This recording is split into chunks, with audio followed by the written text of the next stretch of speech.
I got a yacht down at the National Harbor that, I take people out for two-person dinners for what they call it, date night on Potomac. Your salad starter, your appetizer, your main course. Got the captain, she's driving it. I'm serving it. I'm your bartender and your chef.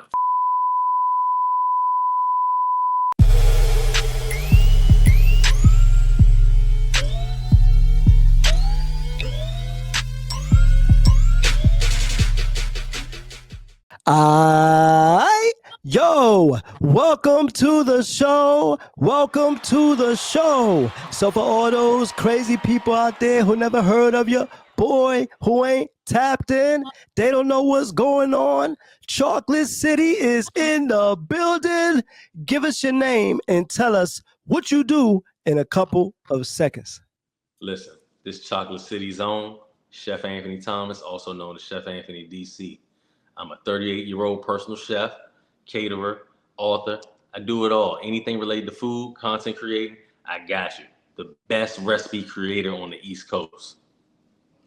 I like that. So let's go back to where it all started for you in DC with your moms, your pops, all of that. How did you fall in love with cooking? Yeah. Hey, let's go back to the beginning. Let's go back to 86. My mother had me, my father had me. They met, a 17-year-old woman and a 16-year-old man. When they met at that age, they created this young star right here.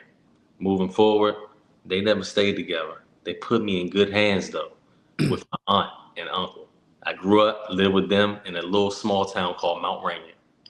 Mount Rainier is a small town that borders Northeast DC and Prince George's County. I grew up with them in a pastor's home and a first lady's household. Those became what I know as my parents, my mother and my father, who I looked up to. Those were my father figure, so I grew up in the church, had, a really religious background. So I was in church every Sunday, Tuesday, Wednesday, from the time church opened to the time they locked the doors at night. But one thing about it, they cooked every night, Monday, Tuesday, Wednesday, Thursday, Friday, spaghetti dinners, tacos, anything homemade. And I would always be in the house, just sitting there, just watching everything they would create. And, never really realizing that that was really a real true passion or calling for me. But, as time went on, we get a little older, fourth, fifth grade, I got the key to the house. So when I get home from school, I don't want Doritos. I don't want Oreos. Guess what I want? I want to cook my own meal, a bacon, egg, and cheese sandwich. What was another one of my favorites? Steamed broccoli. And then I would take steamed broccoli with some of the leftover rice and just making these very unique dishes that no 9, 10-year-old kids should be making. But, I'm in the house cooking. And, before they get home, open up the window, let the scent of the house go out, because eggs will make the house smell very fragrant.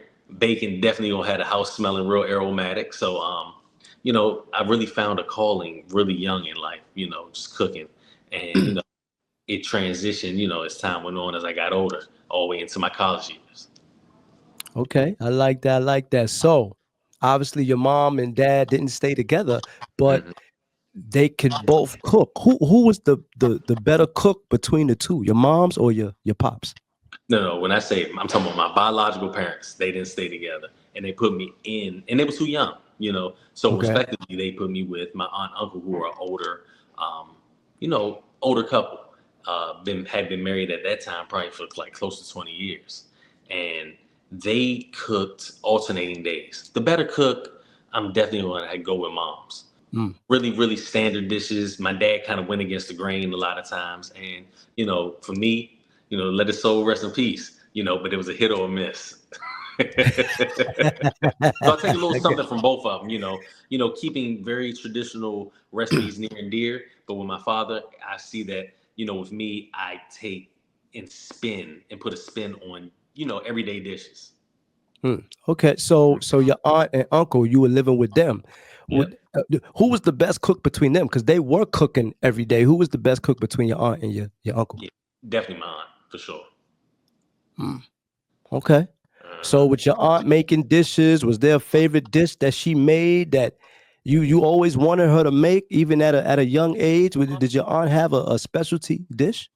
Yeah, some of her go-tos were, it kind of seemed like it started to become redundant. Like I knew, okay, On Mondays, it'd definitely be tacos. On Tuesdays was my dad's day. He'd do the spaghetti. Wednesdays would be some sort of, Asian stir fry type of thing. Thursday would be some random dish, but it always had, what's those little bag mixed vegetables or lima beans, which I don't even like to this day. Some sort of Mm. steamed broccoli with some rice or some mashed potatoes. Friday, mixed bag. Saturday, we might get some fast food, but we might not. Might be eating cauliflower. Mm. But yeah, it varied week by week. Mm. Okay, Mhm. okay, okay, okay. All right. So let me ask you this. You had some tragedy to triumph, if you will, some tragedy. Talk to us about that. Maybe the tragedy that you had to go through before you actually became a chef. Yeah, so went to college. Started off at BSU, Bowie State University, right there in Bowie, Maryland, and Okay. I was in my sophomore year, and I just had a seizure out of nowhere. No signs of Mm. it, just had a seizure. Um, when I had the seizure, my sister had come in the room to wake me up for school, and she noticed that I didn't wake up. They rushed me Mm. over to the hospital, and when I went to the hospital, they really couldn't tell what was really going on because it was so rare. It was just like, what do we test for? He just was asleep and wouldn't wake up. When they ran some more tests, they ended up seeing that it was an arterio-venous malformation. So you probably ask, what is that? So basically, blood Mm. flows through your brain, you know, normally, but mine wasn't flowing through normally. And it was causing me to have these headaches and migraines growing up. So it all made sense later on, like, wow, this could have hemorrhaged, as a kid, because I've had it on my entire life. Mm. And the doctors gave me two different suggestions. They said, you can get the surgery right now and we can correct it, or you can leave from here and you can live your life and nothing ever happened to the day you pass on, or one day it could just hemorrhage. And to me, Mm. I'm not one of those individuals like to live on edge. If you say you got good news or bad news, I'm gonna say, yo, give me the bad news right now, man. I just want to hear it. So I'm like this. I'm gonna go ahead and get this surgery right now so I can live clear free. Not knowing something may hemorrhage. One day I'm just driving on 395, whatever. So I got the surgery. Um, they initially said that the surgery would be between 7 and 8 hours.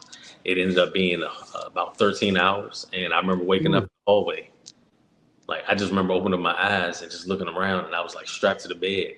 And then I like kind of started like fidgeting because I'm like, yo, I'm like, don't know what's really going on. Mm. Ultimately, they ended up rolling me into a room and unstrapped me from the bed, Mhm.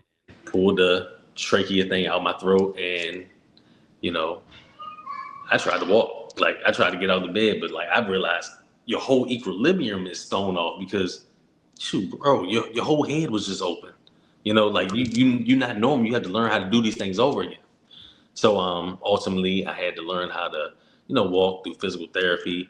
Um, I just had to get everything back to normal because of you know that entire surgery did a number on me. 2 weeks later, got out of the hospital.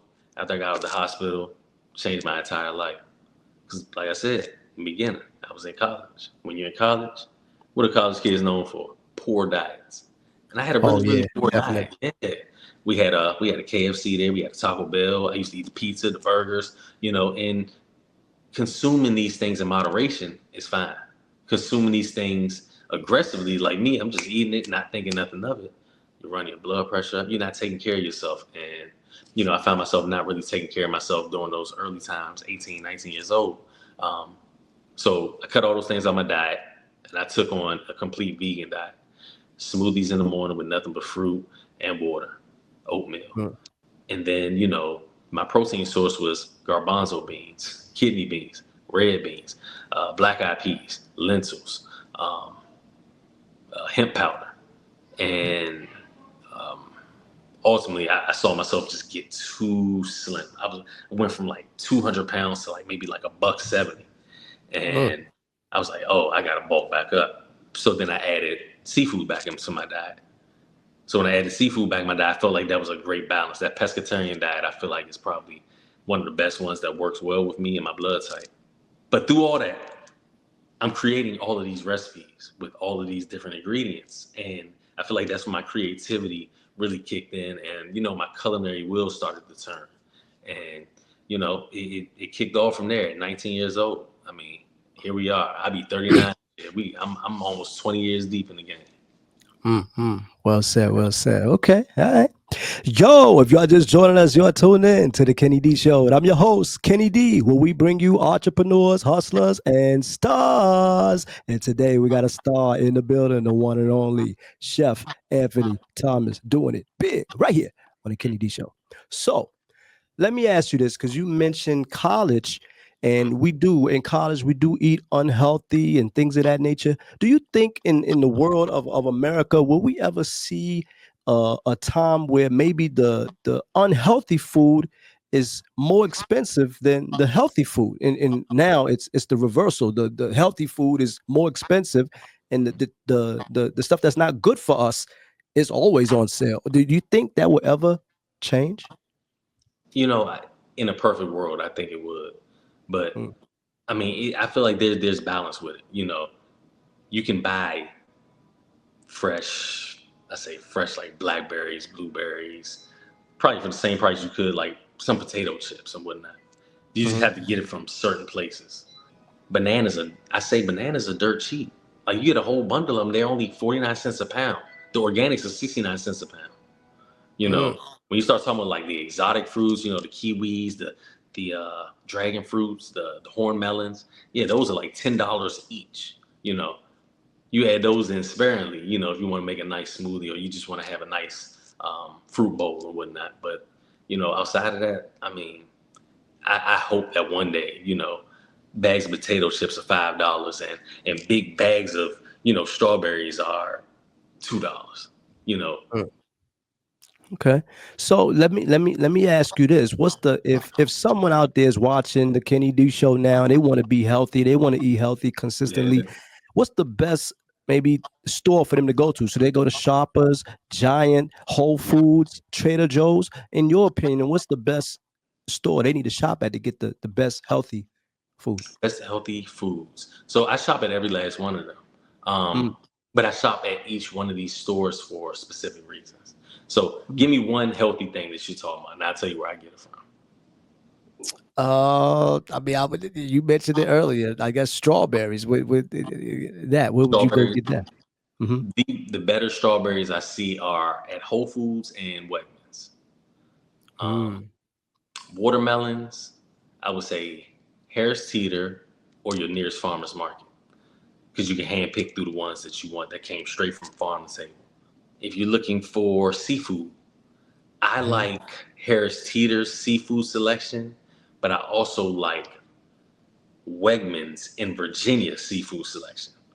No shade Mm. to Wegmans in Maryland, but Wegmans in VA, every last one of them, from the Arlington one, Tyson's Corner, like they just have a bigger selection of seafood. Yeah, man. So I mean, like I said, I'm at different grocery stores for different reasons. Mm. Okay. Hmm.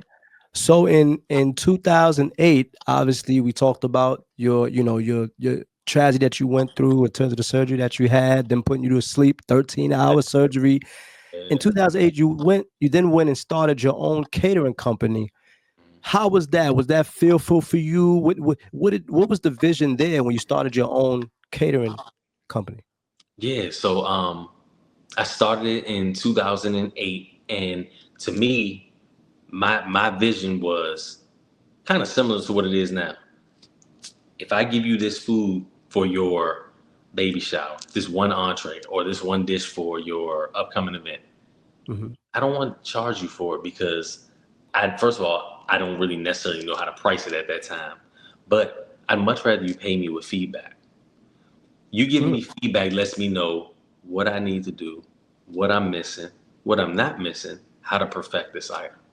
And I found myself doing so many different events. Everybody likes something free. You know, I'm like, Right. yo, you got if you having a Super Bowl party, hit me up, man. I got you. People hit me, yo, I'm having a Super Bowl party. I'm having a game night. I'm having a ladies' night. Can you make? I got you. What time you need to drop it off? 7 p.m. Boom. Here it is. Man, how much? What I owe you? Just let Mm. me know what I need to do better. And I would say the same thing to them every time. You know, and that went on for about like 2 years straight.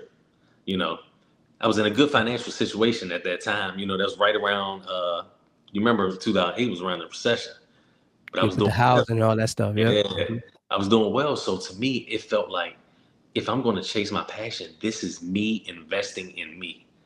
Mm. You know, as an entrepreneur, you have to reinvest in yourself. You know, and I found that reinvesting yourself is sometimes spending money that you may or may not have.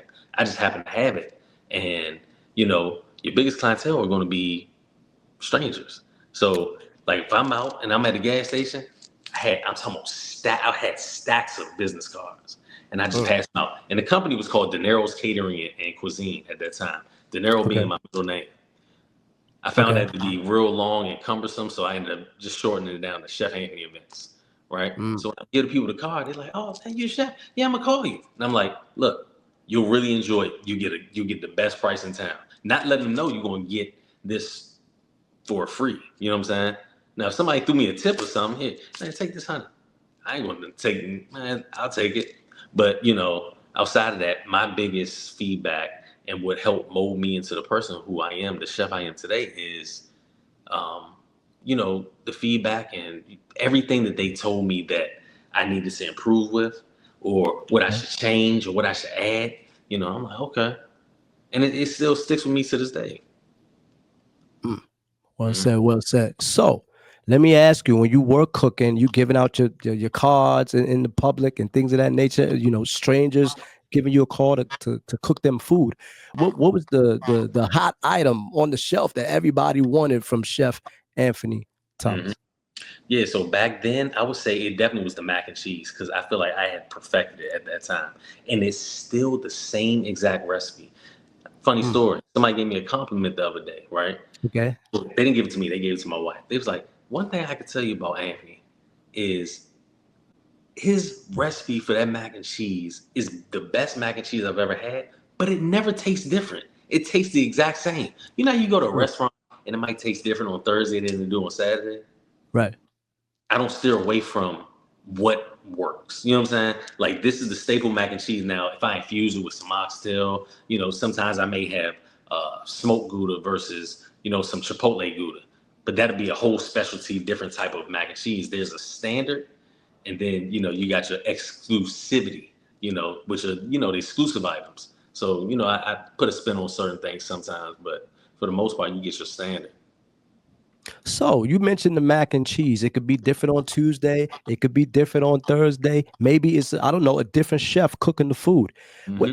When it comes to maybe seasoning, Yeah. is there a right type of seasoning you have to do, or is it a type of season that a chef, this other chef might do it different from Anthony Thomas? The seasoning, is it one size, one shoe fit all, or everyone just has their own touch? Yeah, I mean, at the end of the day, I know that everyone has their own unique blends that they utilize. You know, we all got different taste buds. So the Mhm. same thing I may taste, the next person may not taste things the same way.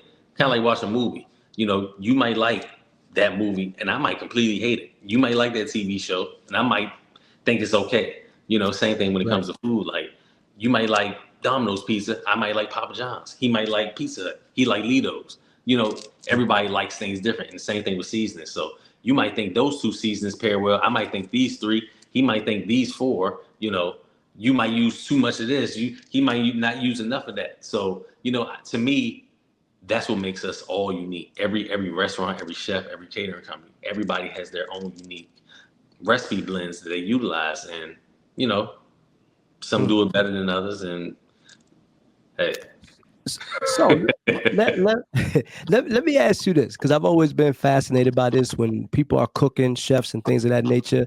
The mhm, measuring, they might be measure how much flour they might need, how much sugar, how much salt they might need, or whatever. Even the season, they might measure that. At yep. what point do you stop measuring? Are you always measuring, or do sometimes there's a point in Chef Anthony Thomas' career where you just say, I don't need to measure no more. I know what this needs. Yeah. So I'm definitely one of those guys that measures twice, cut once.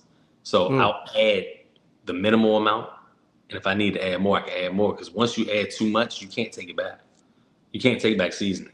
So but I've been doing certain things for so long. Like I know how much seasoning goes in fried chicken. I know how much seasoning goes in. Well, it's minimal in mac and cheese. You ain't using too much seasoning in mac and cheese, but like I know how much seasoning to do in oxtail. I know how much seasoning to use for 4 racks of lamb. I could literally eyeball it, but if I had to actually give a measurement based on me delivering recipes for somebody who has to replicate it, I think it's fairly simple though. Hmm. Okay.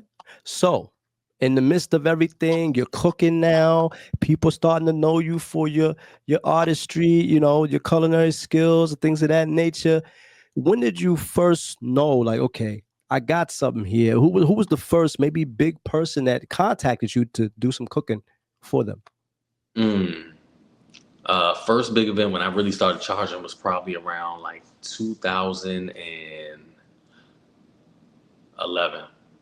Hmm. So it was a Super Bowl party, and it was like, yo, I'm having some people come over here. Is there any way you can take care of this event for me? 2012, sorry.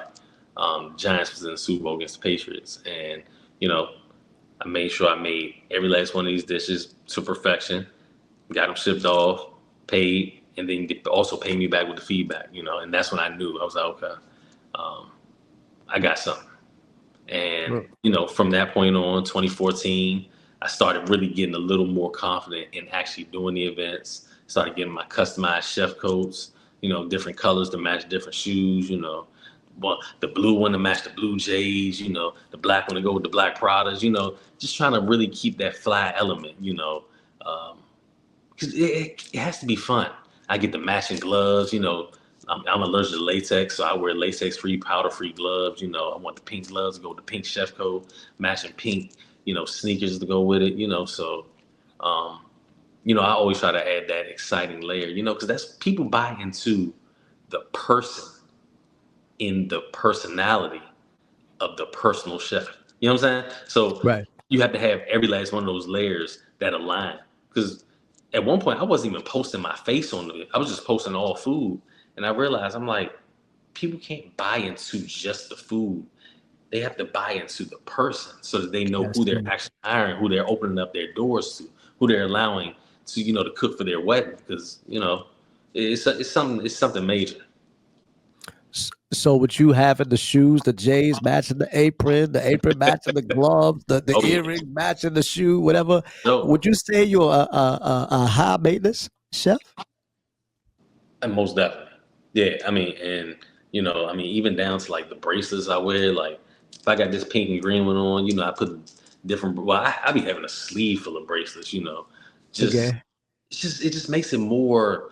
It makes you more unique, and Mm, it makes you stand out as the chef. Oh, the chef with the gloves, the one to be wearing the mm. pink glove, or the one with the lime green gloves with the lime green jackets. Yeah, he's from DC. You know what I'm saying? So Right. it really just it gives you that character, that unique character. Mm. Hmm. Okay. Okay. I like that. The character. The character. I like that. Yo, if you're just tuning in, you're tuned in to the Kenny D Show, and we are here with the one and only. That's right, the Chocolate City chef, the one and only Mr. Anthony Thomas, doing it right here on the Kenny D Show. So, let me ask you this. You then went on to, you did like the Commanders had you in a suite with SZA and Kendrick Lamar. How was that for you to get invited to the Commanders game with the grand opening with the Commanders? Yeah. I mean, anybody who knows me knows I go to every Commander's home game. Hmm. In any away game that I feel like it's a city that I want to try some of their new restaurants, some of their new food, meet up with some friends that I know may live out there. So, I support the team, always have. It just feels good that they're finally winning. But, when I got invited to that event, you know, it was gifted to me. And I Mm. typically get gifted much of anything often. So when it was like, look, we want to gift you and, someone special, me and my wife, uh, 2 tickets to come see Kendra. I'm like, man, I'm clearing my schedule, you know, and definitely did. Right. Didn't book nothing for that day, Made sure I was ready. And when I got there, they really treated me really, really well, took care of me, gave me a whole suite. Had some more friends who wanted to come on up. They gave us food, free drinks. You know, it felt real, man. Like that love, like I really truly appreciate them for that.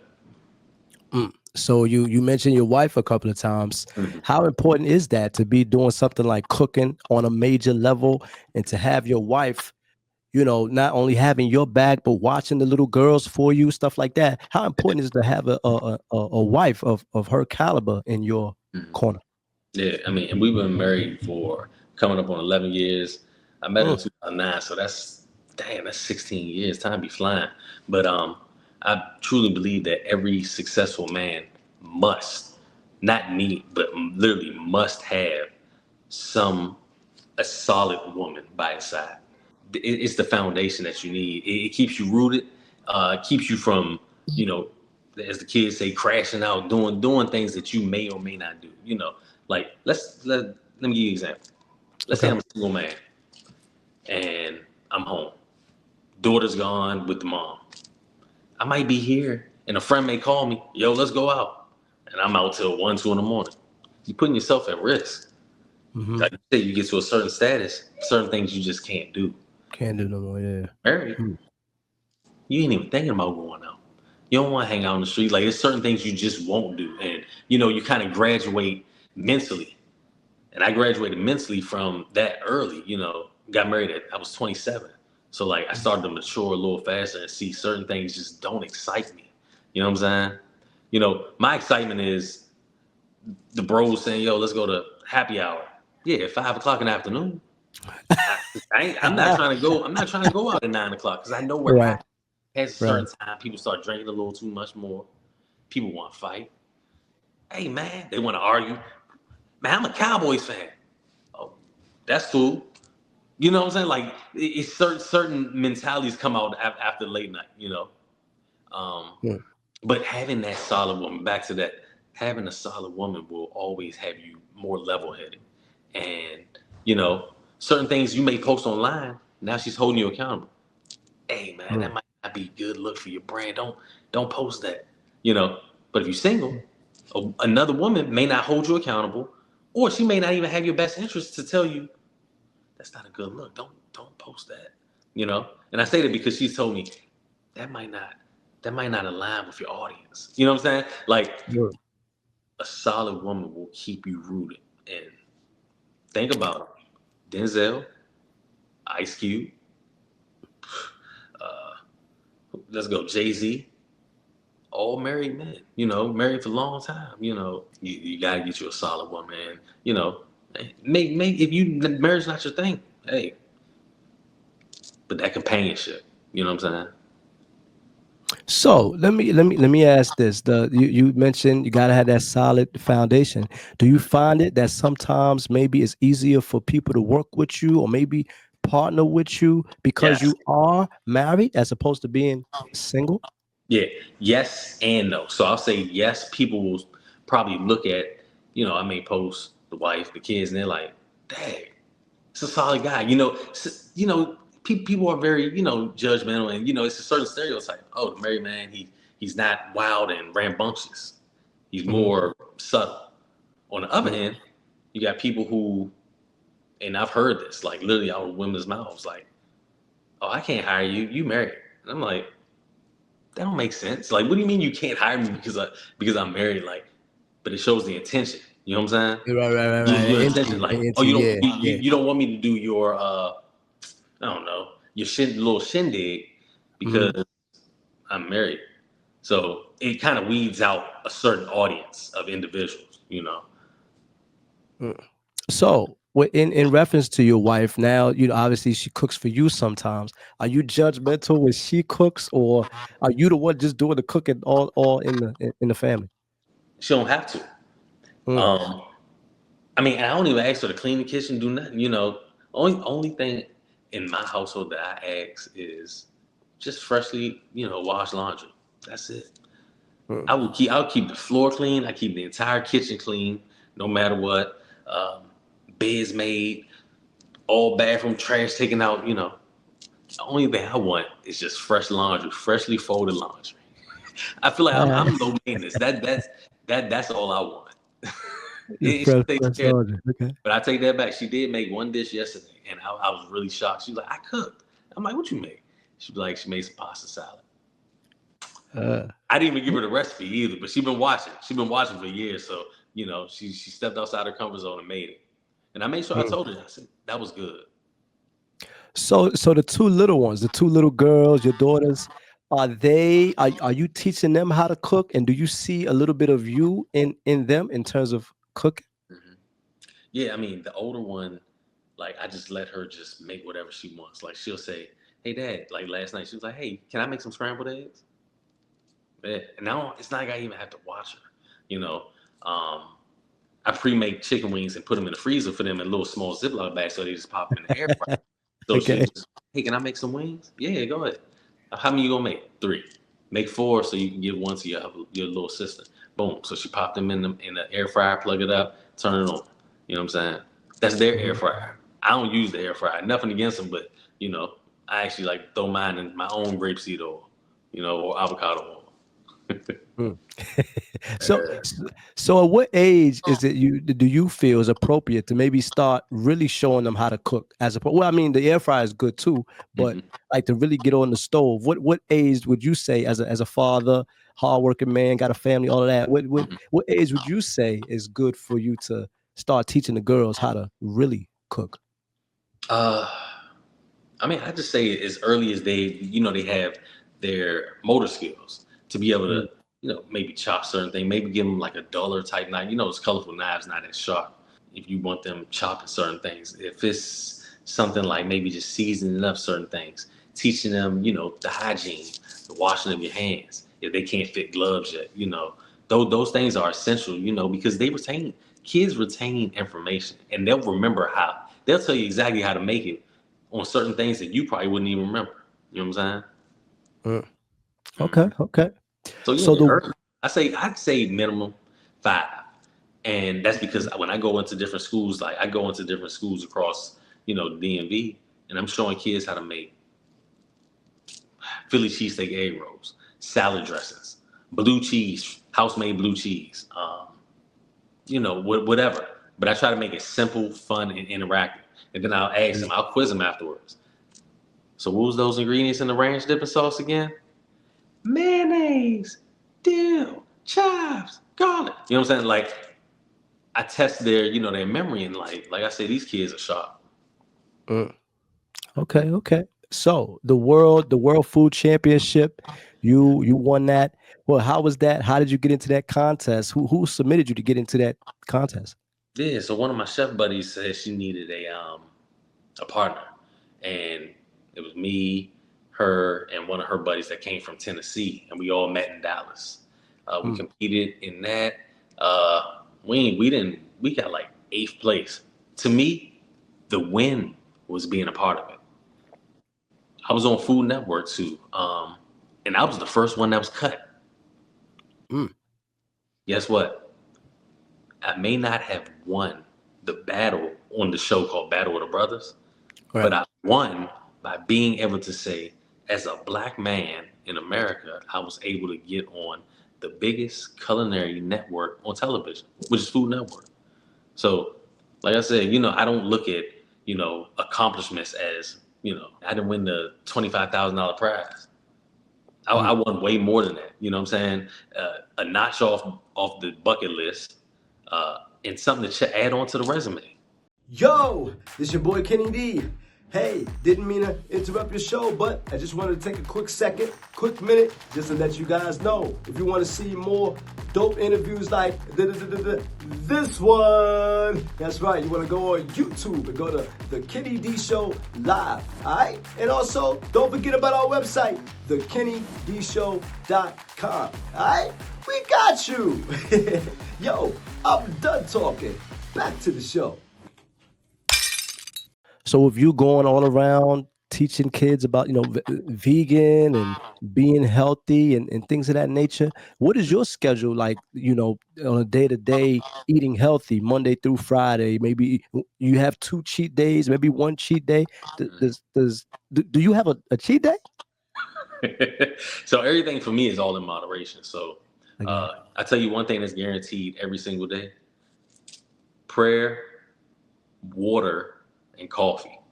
Those are guaranteed. I'm going to drink water nonstop all day. Like I'm parched right now. You know what I'm saying? But like coffee, I like coffee, espressos, brewed coffee. I just enjoy good, flavorful coffee. And I know I drink over a gallon a day. When it comes to food, to me, my appetite don't seem to be as big as it once was when I was younger. But I Mm-hmm. still make sure I eat at least 3 to 4 small meals throughout the day. You know, like Mm-hmm. I guess a cheat meal like I'm about to make when we finish here is a hoagie. So I happened to see like one of those I don't know if it was Jimmy John's or Jersey Mike's commercial. I was like, dang, that sub look good. So I just went on Instacart and just ordered all the different things, turkey, little bacon, some lettuce, pickles, and I make that. And guess what? I'll make me like 2 more, send it to the girls when they go to camp tomorrow. So it's a win-win for everybody. Mm. Okay. I like that. Tomorrow, So, when I wake up, oh, my bad. Tomorrow, go I ahead. got meal prep drop off. So I do meal prep as well. I do juice cleanses, I do events, and I also do pop ups. So after I do the meal prep and get that delivered, then I may do a pop up. The next pop up is how to make house made blue cheese. And Mm. all I gotta do is find the actual location. If I'm thinking about the location properly, it'll probably be somewhere down Center City, where I can get a nice crowd, nice foot traffic, but still be able to get the cooking video off. That's the key part, being able to get the cooking video done. Once the cooking video is done, anybody ready to try it? Y'all ready to try it? Here, take one of these wings, one of these buffalo wings, try it with the blue cheese. Now, how does that blue cheese taste in comparison to the blue cheese you tasted all your life or the one that comes off the shelf? Big difference. Mm. Big difference. So, a good chef. What's the difference between a good chef and a great chef? Is there a big difference? What's the difference between the two? Mhm. So I've always given this analogy. I've been saying this for like maybe like 15 years. I remember I was saying this to my boy. I said, there's a thin line between someone who knows how to cook and somebody who just knows how to make something to eat. So making something to eat is Mm. standard. Hmm. Knowing how to cook is probably like, most people's auntie and uncle, you know, cousins. They're like, oh man, my aunt, she made the best potato salad. She knows how to cook, you know. But then there's an even thicker line between that cook and a chef. Hard to Mm. believe, right? Because everyone claims to be a chef these days, right? Online. Correct. So, an actual chef, you know, whether they got the culinary knowledge from online or from an accredited school or even from, hands-on experience at various restaurants, and just work their way up. So now there's an even thicker line between a chef and a great chef. A chef right here, great job, can make anything out of anything. He can just open up somebody's fridge and make a phenomenal dish from those ingredients. A great chef will take those ingredients, flip them around, and make something that you didn't even foresee. And give you a whole entire lesson about certain things. Man, look, you add a little bit of white wine vinegar instead of using rice wine vinegar, or if you use apple cider vinegar instead of balsamic vinegar, and they're giving you like a whole culinary lesson, kind of like somebody who likes wine and somebody who just drinks wine and a wino. But then an even thicker line between them and a sommelier who studies it, you know, and they study wine and they could taste every note on their taste bud and they could tell the region where it came from. You know what I'm saying? Mm. Okay. So one of the things I was checking out on your IG because I was doing my research on you. One of the things I love that you did, you will Mm-hmm. go around the different doors and see what people have in their refrigerator. I I like that. I thought that was real creative. What? Yeah. Have you ever gone to someone's refrigerator and been, oh man, this refrigerator needs some work. Like you just need a whole lot of food in here. Has that ever happened, or everyone always has the necessary food that you need? Yeah, I popped up at the wrong person's house, well, the right person's house on the wrong day. And Mm. when I popped up, there was nothing in the fridge. Mm. I'm talking about absolutely nothing. I'm like, yo, but I mean, the fridge looked brand new, but it was brand spanking new, so they had thrown everything out. So I get it, um, and I actually owe him one too, so I'm pop back up on him too. Okay. Yeah, So I was checking out your bio. One of the things that was it stood out to me. You said you serve flavor with purpose. What does that mean? I think that was a very strong statement there. What does that mean to you? yeah. I mean, if you're really just doing something just to do it, it'll show. Excuse me, it'll show. Um, Mm, you know how people can say, "Oh, I can taste the love in the food." mhm, It's because you can taste that someone actually took their time, and did it right. You know, um, no mistakes along the way, and you know, amazing food does have a purpose behind it. And the person who created that amazing dish, they took their time to be able to feed you, and not only just oh, I'm just satisfied, but like I'm talking like satisfy you for real. mm, Hmm. mm. Okay, okay, okay, okay. All right. So today's quick topic of the show is Janet Jackson. In 2012, she got married to a billionaire and essentially kind of made $200 million. But it had stipulations in the contract, allegedly, right? The first the first stipulation was she had to be with the billionaire for 5 years in order to collect 100 million. Then to collect another 100 million, she had to have a baby for the billionaire. What is your thoughts on that? Do you feel like that's some form of, I don't know, modern day prostitution? Is that the wave that some of these women are taking now? What's your thoughts on the Janet Jackson divorce by way of a business deal, essentially? That's recent. Yeah, just came out. Oh, see, I didn't even know nothing about it. But Mhm. I mean, my thing is this: I feel like I gotta stay in my lane when it comes to finances. When you start talking about those billionaires, I'm like, man, y'all do things that don't even concern me, and that I couldn't even fathom. You know what I'm saying? So Right. like they spend money on things that you know I financially I didn't see that type of karma. Now if I seen that type of karma, then it's like maybe I could just throw the money at certain things. Um, Right. but if I'm married, to an individual, what's mine is hers and what's hers is mine, no matter what. Mm. And that's just the way it is. You see what I did there? Right, right, right. I like that. I like that. I That's like that. the I way like it that. I is. like that. So let me ask you this, because you are a married guy. You are a married man. Do you think that, I don't know, marriage for some people, not you, obviously, I think you have a real love going on, but some marriages out there, do you think it is a business deal? 100%. Yeah, most Mm, definitely. And I feel like you really understand an individual, and you can really tell who loves you when you hit rock bottom. If you mm, hit rock bottom and then individuals stay by your side, oh yeah, you found your solid. Because when me and my wife met, mm, I couldn't find me a job. So really, mm, it was just me and the catering. And I was trying to find. I couldn't keep a job either. So someone who can endure that, knowing like there's light at the end of the tunnel, and even if there's not, we're gonna do this together. You know, um, that's a solid individual because I'm sure you can probably think of women who you dealt with who maybe saw you as a status symbol, an individual who can pay a bill or two, an mhm, individual they can try to get something off of, or that they can make a connection. Oh, X, Y, and Z, and try to get closer to you for that. But somebody who mm, truly loves you for either this or this, what you speak, how you think, your heart, you, it's rare. I listen to my single friends, and I hear the troubles they go through, and to me, it sounds like dating is painful these days.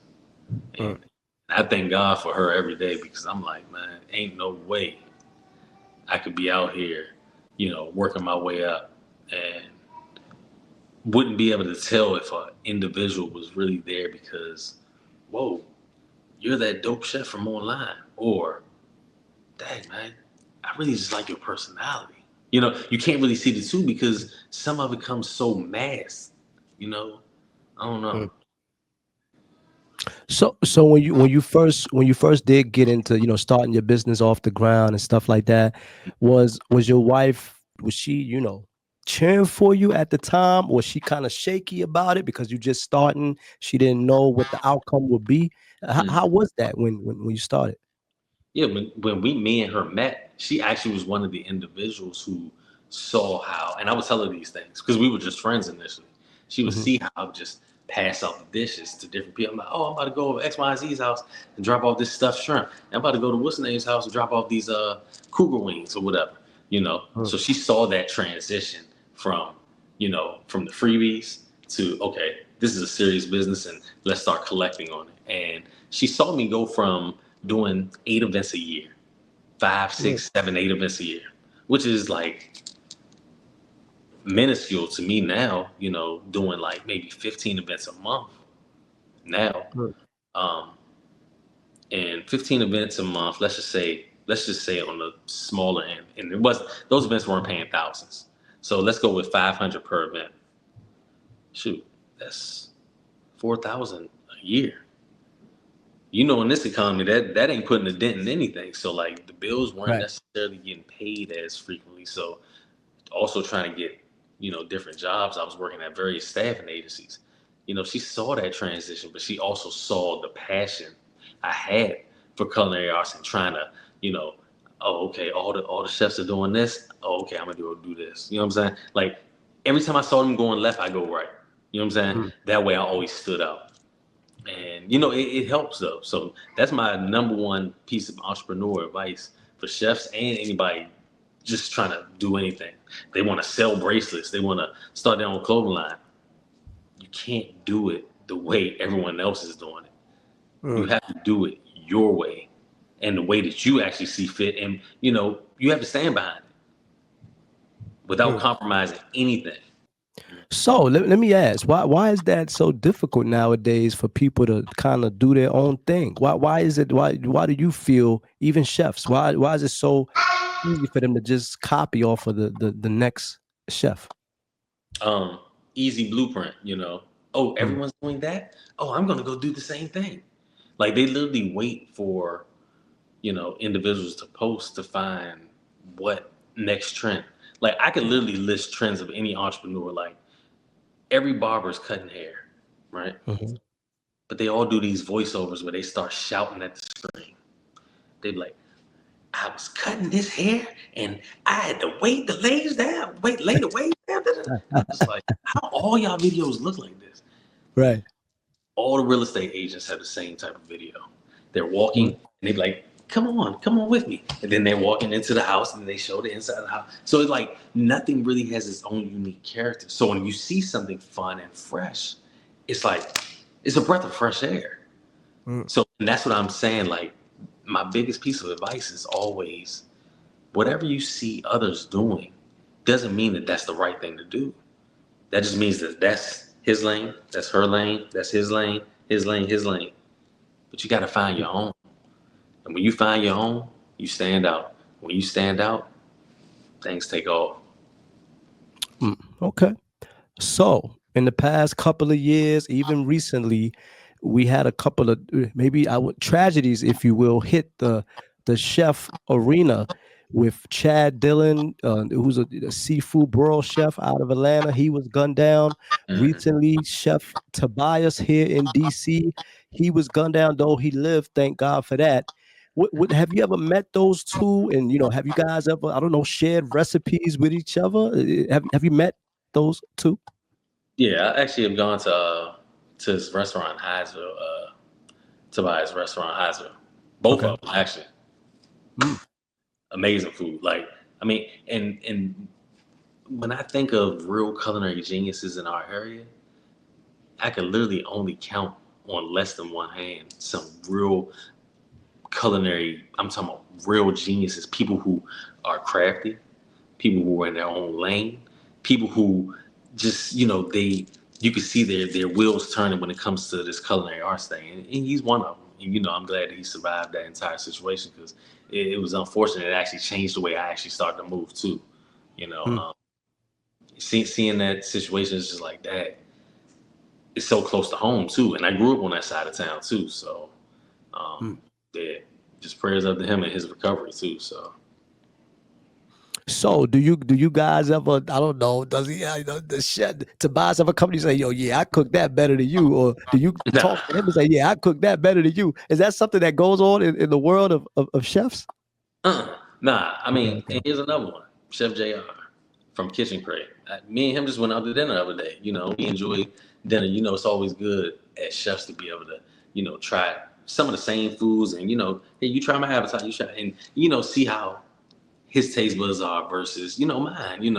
We do so much cooking all the time for everyone else, pleasing everyone else, and to see the chefs please us in that sense, it is satisfying.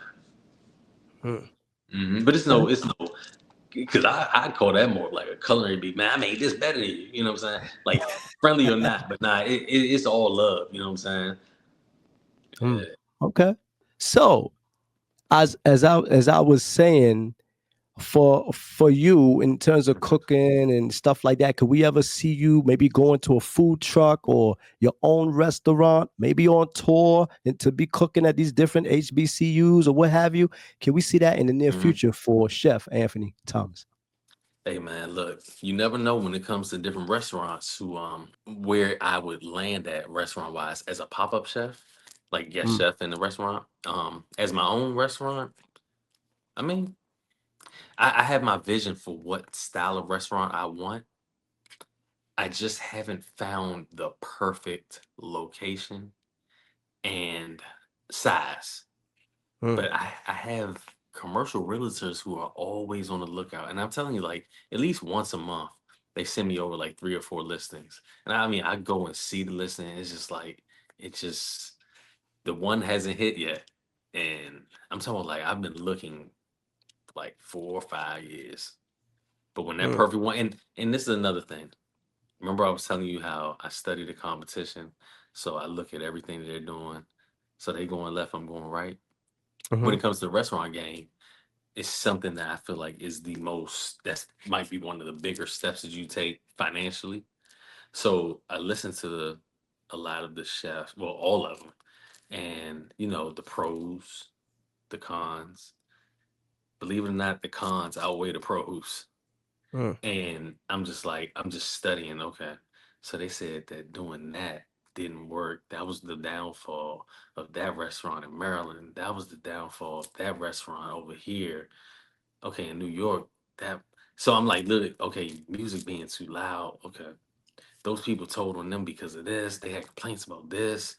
You know, when this went out, this cost me this to fix. And I'm like, okay, like I literally study all of these different things so that you know, I don't know, I don't know. My dad used to always tell me growing up, he'd be like, smart people learn from their mistakes, but wise people learn from the mistakes of others. mm, So if I'm wise or call myself wise, I'm going to learn from the mistakes that they made or that they're telling me that they made. The pros are always going to be, the glory that we're going to always look at and be like, okay, that's great.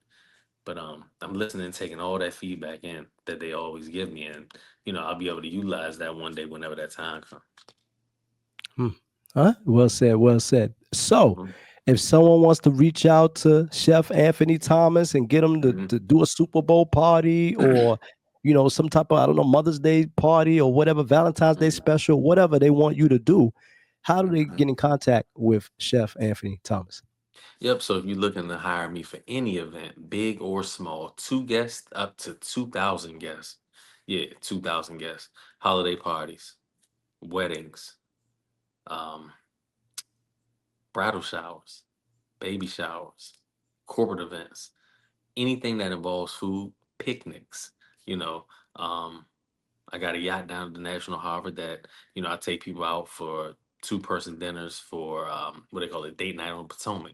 Your salad starter, your appetizer, your main course. Got the captain, she's driving it. I'm serving it. I'm your bartender and your chef. I'm pouring drinks, popping champagne. We taking shots. We having a good time. That's all summer, so that's a limited time. I did a wedding last weekend, doing a wedding this past weekend and the weekend before that. I just love being a part of celebrations. Um, Holiday season is coming up, November, December.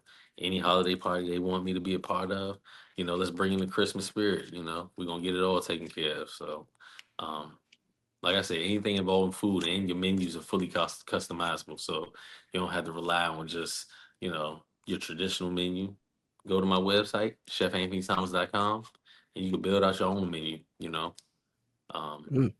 we're gonna have a good time. If you're looking for some fun recipes or some fun content, Chef Anthony DC on Instagram, Twitter, Facebook, TikTok, every last one of them. Okay, okay. So for that young girl out there looking to be the next Chef Anthony Thomas, Mhm. for that young boy out there looking to be the next Anthony Thomas, what would you say to them if they wanted to get into culinary arts as a chef? Yep. Number one, it's okay to have a hobby, and it's okay for food to be your hobby. It's okay for any entrepreneur, you know, business to run for it to be your hobby. But as soon as you translate it over to a business where you're now offering a service or selling a product, you now have to take this business serious. When you Mm, don't, it shows, it makes people resent you, it makes people upset. Um, so tying it back into culinary arts, I can have a hobby where people come over and they're like, "Oh, okay, we about to watch the game tonight. Oh yeah, I'm gonna whip up some nachos." It's a hobby. As soon as you're selling those nachos, now people are trying to order those nachos, and you're not fulfilling the orders. Now people are upset. So be ready when you dive into the entrepreneur space of culinary arts or any other space dealing with business. And you're going to take it to another level, and you're now offering it on different platforms. Like someone can go to your website and order it. People can go and order it through, these different various apps. It makes it a lot more streamlined in that sense, um, and expanding. So when you start to expand, but not trying to expand too soon. I think that's the number one issue is people trying to, you know, look like the man as opposed to actually being the man, you know. And it really, to me, it grinds my gears because I'm like, I was for a long time a one man army, and I didn't mind telling people that. Like, I'm by myself. I'm coming to your home. You got 25 ladies. It's just me. But I see some of the younger chefs, they may see me bring out 8 people for a wedding serving. They're like, I don't have a team. Well, you gotta crawl before you walk. And that's another piece of advice. Crawling before you walk. Don't compare your journey to the next person. When you mm, do that, you confuse yourself. Because now you're wondering why you're not on that person's level. You're comparing your journey to somebody who's been doing it for 17 years. mm, You've been doing it for 7 months. Crawl before you walk. Get the fundamentals down, studying, different recipes, different food. If you continue to keep making the same, we'll just call it boring, the same boring basic dishes, people will always look at you like the boring chef. mm. Oh man, he got the fried chicken, he got the pasta salad, potato salad, the collard green. And guess what? They can get every last one of those ingredients. I mean, every last one of those entrees from 10 other chefs right across the street from you. And then Mm, 20 other chefs from across town. So you have to make sure you stand out. And standing out without compromising your morals, integrity, and what you stand for. So if cooking with no shirt is going to get you more views, yeah, but does that go against what you stand for, what your business is? You know, mm. doing certain things that, just for a viral moment, that viral moment goes like this. It's over before Quick, you know it. quick, And guess yeah. what? Most times it doesn't change your life. I can name and probably could show you at least 50 viral posts I've had this year, just this year, and it's only June. From Twitter to Facebook to, and it's more than 50. I probably had 50 just in the last like this month. And when I say viral, I'm talking about 100K plus. My Mm, life didn't change because guess what? I still live in the same house. I still drive the same car, and it's fine. But doing mm, it thinking that your life is going to change and you're going to make $1 million overnight, like that is so rare. You know what I'm saying? That somebody has a viral moment and everything their whole life just changes overnight. So just slow grind it. You know what I'm saying? Crawl before you walk. Do everything in increments, and don't compare your journey to anyone else in your space. Me, remember how I told you I said I could study competition? I can Mm-hmm. look at people in my field and not be tempted to steal what they're doing or copy what they're doing or be envious of anything. I could see someone in my same industry with 20 restaurants. Doesn't make me say, oh man, why you got 20? I actually had one. No. Congrats. You know what I'm saying? I hope you Right. get 21 before the before the end of July. You know what I'm saying? Like Mm-hmm. just genuinely just being happy for individuals, in the same space. But I just don't compare. There was an era when everybody was getting those food trucks. And to me, I could afford it. It just was it wasn't and still isn't my thing, you Mm, know. okay. Like Okay. um I just enjoy the entire the personal chef where I can freely go to my commercial kitchen, prep, dice up everything, get everything all set, and go straight to someone's home or someone's venue. Close down shop, clean up, and go home. You know. Mm, I But like that. I that's my thing. You know what I'm saying? And it has been, and I've seen chefs who've opened up restaurants who come back to me later on, be like, "I'm about to join back with you, man, and join the personal chef space." They always come back. It's fun. It's fun over here. mm, mm. It's fun Okay. over here, and the overhead is a little lower. You know.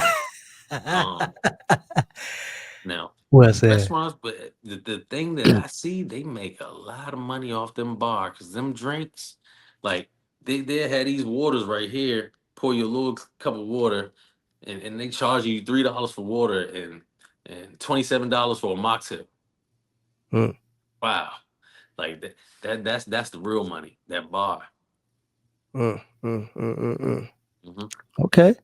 So, for those people who've been rocking with you since you were born in DC, Yeah. uh, the surgery when you was on the table getting your surgery, didn't know what was gonna happen. You starting your thing in Hmm. '08 for getting to your own catering business, all of that. Any final thoughts for your fans or shout outs before we sign off on the Kenny D Yeah, show? yeah, yeah.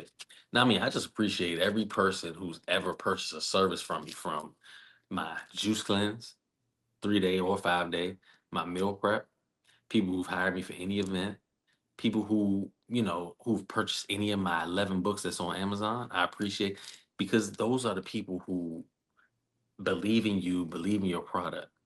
And you really it sounds as cliche as it sounds, you really wouldn't be here without them. Mm, I really wouldn't be here without them.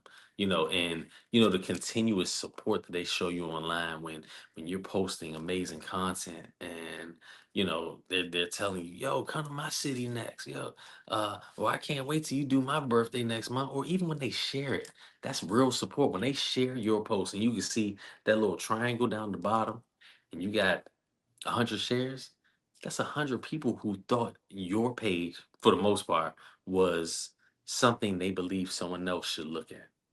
mm, You gotta appreciate those people. The people who I mean, of course, people liking your stuff, but that sharing, it costs you $0 to share someone's post with someone else who may need your services, my product, your product. mm. Okay. All right. Yo, it was a good show. Tell everybody who you chilling with. Hey man, I'm kicking it right here, chilling on the yellow couch with my main man Kenny D on the Kenny D show. Alright, and that concludes our show for this evening. But before I let you go, I'd like to thank all my viewers out there for tuning in. And make sure you like, comment, and subscribe to the channel. That's right, you're going to subscribe and make sure you turn those notifications on. So when we upload videos, you are the first to get it. And last but not least, we'd like to thank the one and only celebrity chef himself, the one and only Chef Anthony Thomas, for blessing us with his presence on the show. I see you next time on the Show. Kenny D Show. You don't want to miss it. Holla.